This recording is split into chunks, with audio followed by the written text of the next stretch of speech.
All right, wet steam, dry steam. I've been trying to make the point that, you know, all the steam that residential boilers make is wet steam. That's the real industrial definition. Wet steam is just steam that's just being generated by basically an open, more or less open container of boiling water, right? At normal temperatures, at whatever atmospheric pressure you're at, right? So I'm at sea level, so 212 degrees, water boils and creates steam. All that steam is wet, all right? And you've seen my boiler. I've got the sight glasses, right? I've shown you that you can't see any of the droplets. You know, if I really crank up the water level, then you can see some water droplets occasionally. They pop up and then they hit, against the side of the pipe and then they run back down or they continue back up or whatever. But they don't come into play. All the BTUs that all of our steam boilers make is just this regular, what I call it, like regular old steam. It's saturated. That's another term for it. It just means steam that's just generated by a boiling amount of water, in a pot or in a boiler. There's nothing magical about it. It's not dry, like down here. Here's where there's water, right?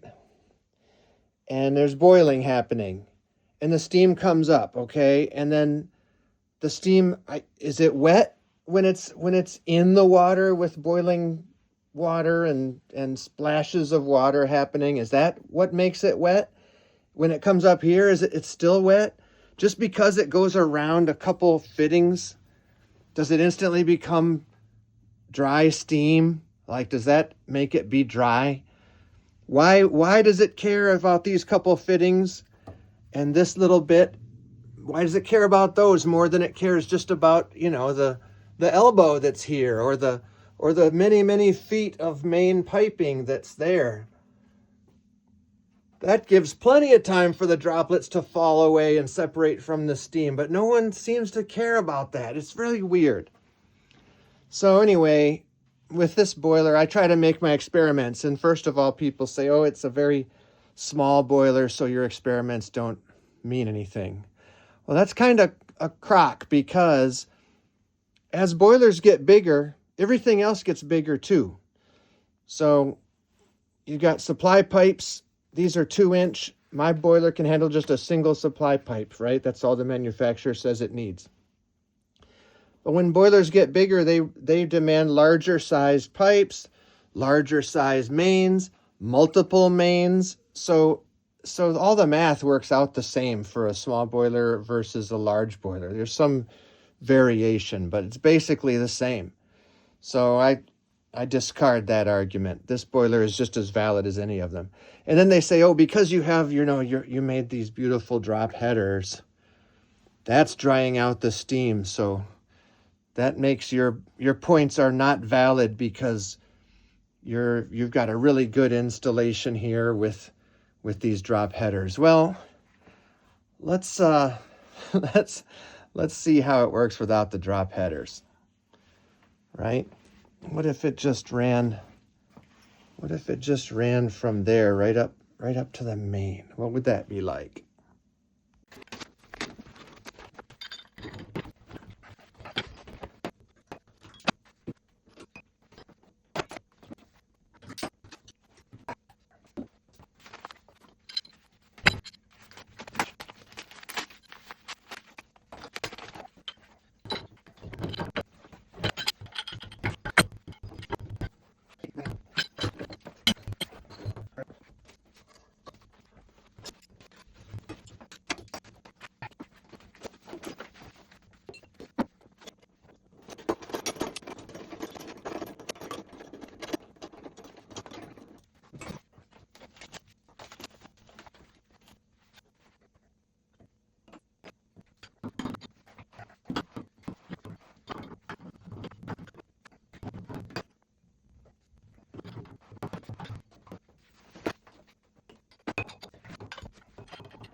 Okay, so I had to get a little creative with my fittings up here.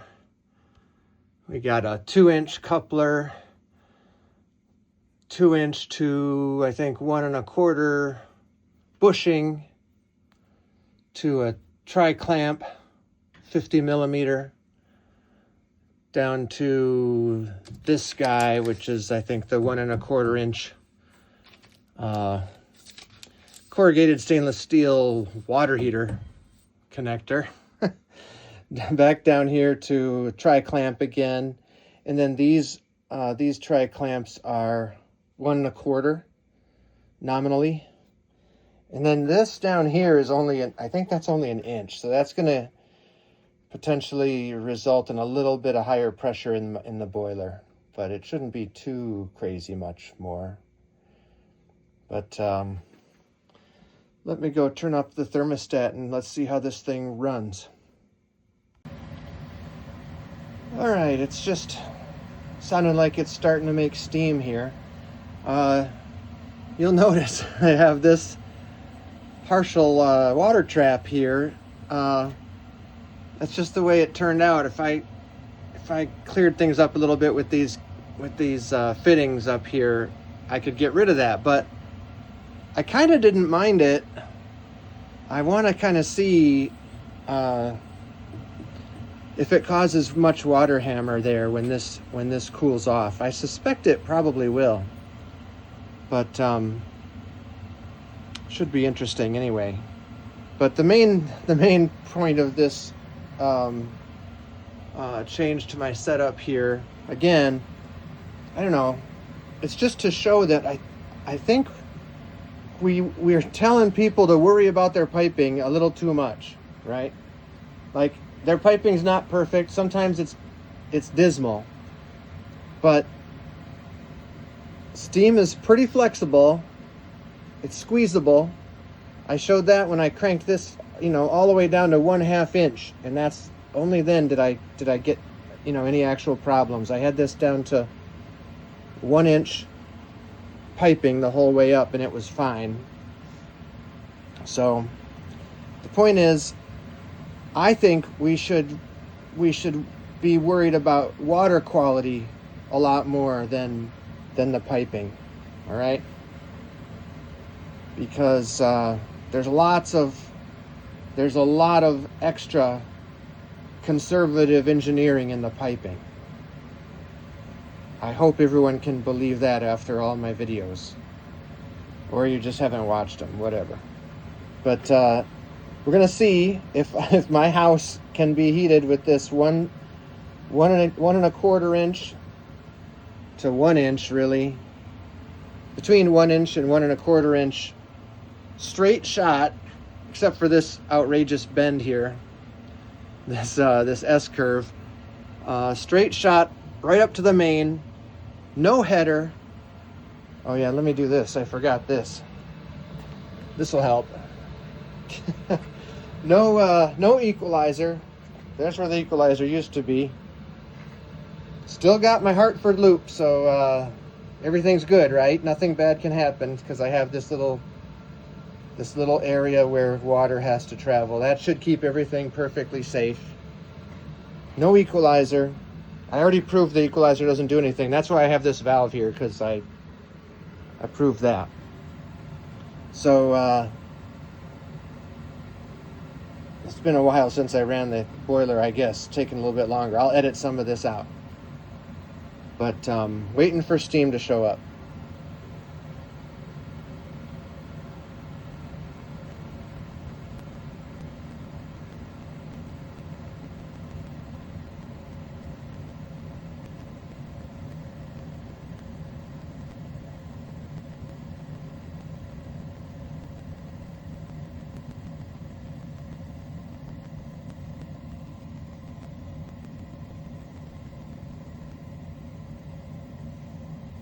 All right, so steam's starting to flow now.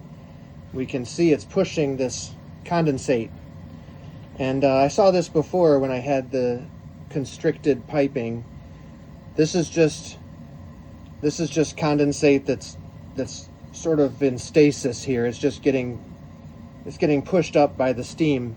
It's kind of nice because you can see how much the steam is flowing, but it's not affecting the pressure in the boiler. So, you know, it's still not even. This is a 20-inch gauge, full scale. So you'd see it if there was even an inch of water column of pressure in the boiler, and there isn't. So all the steam is flowing. It's definitely steam hot up here now. It's steam hot up here. So the steam is totally flowing into my system.